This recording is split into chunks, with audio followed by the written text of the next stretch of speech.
has been a requested video for quite some time now. A few of you guys have been asking me about battery relocation stuff.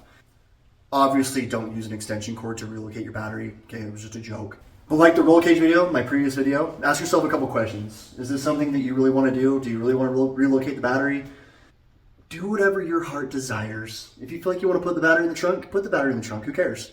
It makes it more like a race car, I guess. I don't know. But I did mine on purpose because of my intercooler piping and my intake manifold. So with the forward-facing intake manifold, you're kind of restricted on a couple options as far as where you can route the intercooler piping and what makes it the cleanest. Now, when I say you have a few options, I'll show you exactly what I mean here. I'm going to pop this coupler off here. And if you're wanting to run a similar forward-facing intake manifold like I've got on here, and again, this is a fully custom-built intake manifold. This isn't something that you can just like purchase from the store. This is something that we built. We put the 7M runners onto a 2J plenum, 90mm throttle body, and the position of where it sits here is like perfect. So you can see kind of back there. You can't really see it. Let me show you. Back here, you can see how close it sits to the brake booster, and you can see how close it sits to the radiator. Okay, so you have two options. You can either run the intercooler piping or the couplers straight down, like a lot of the 1J, 2Js are kind of set up. They run along the radiator straight down. Or you can run it the way I run it, and that's kind of at an angle down through the battery tray. All right, now running it this way is not super difficult. In the factory Supra, they have a tray that sits inside here. The battery sits on top of that. Then there's this bolt right here. And then on the tray, there's like a little hook. So when you put your battery in, there's a tie down that goes over the top of it and it bolts everything down. So if you're going to run it this way, you're gonna have to cut that tray out. Mine was all rusted from corrosion, the battery leaking and stuff. So it wasn't that big of a deal just to hurry and cut it out. I didn't have any heartache over it. But when I ran this pipe, my intercooler piping is 2.5 inches in diameter.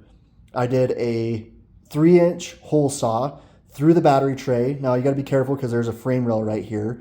So if you start to go ham on it and you start to drill through it, you're gonna cut into the frame rail right here. So make sure you're far enough over when you drill through that you're coming straight to the bottom of the battery tray and you won't have any problems. Okay, I'll try to give you a better look here without losing my light. So you can see it's going through here. Cut that guy out right there, run the pipe straight down, and you're good to go. Now, I'll do another video of how I did the intercooler piping. A lot of people have been asking me since I do have that forward-facing intake manifold. How do I run my intercooler piping? There's some pretty sharp bends as far as intercooler piping goes. I know that's not ideal, but for my application, it's about the only way I could go, and I haven't had any issues. I guess we'll cross that bridge when we get there if my intake temps start going up, because the sharper the pipe is, the air speeds up and it heats it up. So, but for this, right now, it works, and I haven't had any issues. Trying to get some light in here so you can kind of see what I've done. So you can see there's a coupler right here, so it goes from the intercooler straight up, and then it goes up to that pipe there, and then I've got my blow-off valve right there, and then it runs straight through, so you can see the light through there going down into the wheel well. So it works okay. Like I said, maybe later on down the road I'll change it and do something a little different. If you're going to run it the other way around, you're going to go through the back side of the fog lights here, and then it's going to bend around to the intercooler, which is going to be set about right there. Okay, now battery relocation is not rocket science. You've got to have positive, negative, and then you've got to have a wire that's running to your fuse box. Now, I'll try to show you guys the best I can. Obviously, everything's all tucked inside here, and it might be hard to get the camera in there, but I will try to show you. Your positive is going to run to your starter. That's going to run back to your battery. Obviously, you're going to want to put some fuses and stuff in between the starter and the battery in case you got like some weird bump or whatever. You don't want to burn the starter out or potentially cause a fire. So there you have that. Then in the back, you're going to have a ground cable. And I'll show you where that goes. You can ground that to any part of the chassis, but you got to make sure that it's nice and clean. I was an idiot and I just like strapped it down and I couldn't figure out why my car wasn't starting. And then I realized that there was paint on where I grounded that down, and that's not my problem.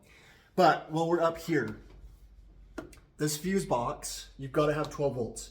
You've got the main relay, you've got your headlights, you've got charge, you've got your horn, headlights, EFI stuff, alternator. So all that stuff in here has got to have power. Now, if you have the stock location, the battery, you'll see there's a cable that comes off that runs to this, that powers it. It's going to have 12 volts all the time. So when you go to turn the key on, it's going to get your signals and send power to the fuse box, and then you're good to go. So just make sure. Now inside here, I haven't opened this thing up before, take a little gander at that.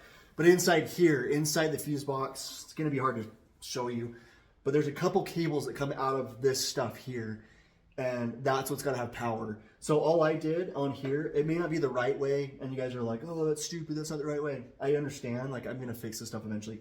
Eventually this is going to be gone. It's probably going to be in the back, or I'm going to probably build something different. There's a ton of universal stuff you can get on Amazon, that fuse panels or whatever you call it. This eventually going to go away and be moved to the back. Inside here, I basically took the wire from the battery. It runs along, like I said, the frame rails, and then it comes inside here, and it just is hooked into the other battery cables that are already in here. So that way I'm getting full 12 volts. Go in, cut it, solder it. I'm not going to do that. I'm not going to pull this out because this is a gigantic pain. But what I did is I made a bracket here, and I relocated this, moved it. The cables weren't stretched, nothing happens. I just didn't want it sitting right here in the factory location. I wanted to kind of move it over here, make it a little bit cleaner. Now I feel like this can pretty much apply to any car if you're doing a relocation kit. As long as you're getting power to that fuse box and you're getting sufficient power from the battery forward, you should be good to go. I'll put a link in the description of the kit that I used. It was actually from eBay. I just went out the reviews. It was the best quality cable that I could find. It already had the battery terminal ends on it, and I haven't had any issues with it since I got it. Flip you around here. Now, before you guys scald me in the comments, you shouldn't have a wet cell battery in the back of your car. I know. You guys are probably like, oh my gosh. It's fine. I'm going to eventually put an Optima or an Odyssey battery in here, but for now, I'm running a wet cell. I've learned the hard way. This battery actually tipped over because I was an idiot and it wasn't secured enough. It tipped over, and now I've got corrosion all the way around here. I've got corrosion all the way down here. So don't be dumb. I've got to just go in and fix all that. Now mine's going to be a little difficult to show you, but underneath the car, there's a plastic rail that's attached alongside of the frame rail on the driver's side. It's just a plastic pop-in tray. Inside that, you're going to have, I believe, some fuel lines, and you're going to have probably some other wires in there. I ran the cable from the battery inside that tray, so it's all nice and secured, and then I kind of zip tied it up in there so it doesn't fall out. Then I ran that cable underneath, and like I said, I'm going to try to show you how I did this, but it's going to be a little difficult. I'm just laying under my car, so sorry, it's really painful. There's the cable, runs up, and then it hooks on the starter. So you get the idea. Cable just runs along there. We're gonna go upside down here for a minute. And then it runs all the way in that tray all the way back. I know, you guys are thinking like, man, you suck. Just show us how to do it. If I had a lift, I'd just put my car on the lift and show you. But it runs under that tray, up and over all the drive axle stuff. So all the axles, it goes up and over the suspension arms. It's fixed to the bottom of the car, so I don't have to worry about it falling down. Then underneath here, it goes under, and it's right there. You can see the two. So the yellow one is the one that runs to the fuse box, and the red one is obviously the positive cable. Now you can see my poor car has a bunch of rust here, so I've actually just gone in and just sealed it so there's no water getting in there. And then that ran through, I just drilled a hole in the front side of the spare tire area, whatever you want to call that. And then it runs up through there, through this handy dandy little guy here, right there, and then it runs to the kill switch. This is the grounding strap. You guys are like, oh, we know what a grounding strap looks like. Yeah, I know. You guys are smart enough. You can figure it out. Mine runs right there. Okay, so this is a little tab. I believe it's probably for the seat or something. I just sanded that down really well, and I used a good bolt with a lock washer, and I've got good connection there. I haven't had any issues. Don't mind the rust right here. Okay, don't worry about that. We won't talk about that right now. Some of you guys have asked me about this as well. So just a switch here. You can hear it. Just clicked on the battery, shuts it off. I don't know if you can see the lights up on the dash. Done. Back on. Okay, I know it's a little dark in here. Sorry, I need to get some better lighting. But there's that yellow cable, yellow wire, whatever. That runs along all this stuff. That also is going to connect to this, to the switch. Okay, so that's also going to kill the power from the battery to the fuse box in case there's a problem. Then you can see there's the wire again. There's the positive again. All it's doing is just breaking that. And if any of you guys are curious on what switch I'm running, it's a Joe's Racing Products. I think you can get that from like Summit or Jegs. I'll put the link in the description below for that if you want to run that switch. But it's just through bolted, so it's got like a nut on both sides. You just take that off, and then the whole switch mechanism just comes off. Yeah, a little switch on here. I'll show you what it looks like. To install that, there's a little screw right there. Take that screw off, then this red piece just pops off, and it's got a little keyway in it, so the switch only going one way. Then you got the nut on that side, and there's a nut on the back side, and then that big terminal piece on the back. It's got those in there. You can kind of see it a little bit, but you can see the two terminals. The piece that's on the back is fairly big. Hopefully that gives you guys an idea. Again, it's not rocket science. Just make sure you do it right. Have some fuses in there. Do it that inline fuse or the breaker or whatever. That way, if something happens, say you nick a cable or something, now it's like grounded weird, and all of a sudden you've got power that's not supposed to be there. Make sure you put that switch in there. Pop that breaker. Do whatever you want to do. Put a fuse in there. You can run that. But make sure you run a big enough fuse for the wiring that you've got. If it's too small, like you're going to go to put like a little speaker fuse or a little amp fuse in there, it's not going to work. So make sure you get one that's made for that size cable.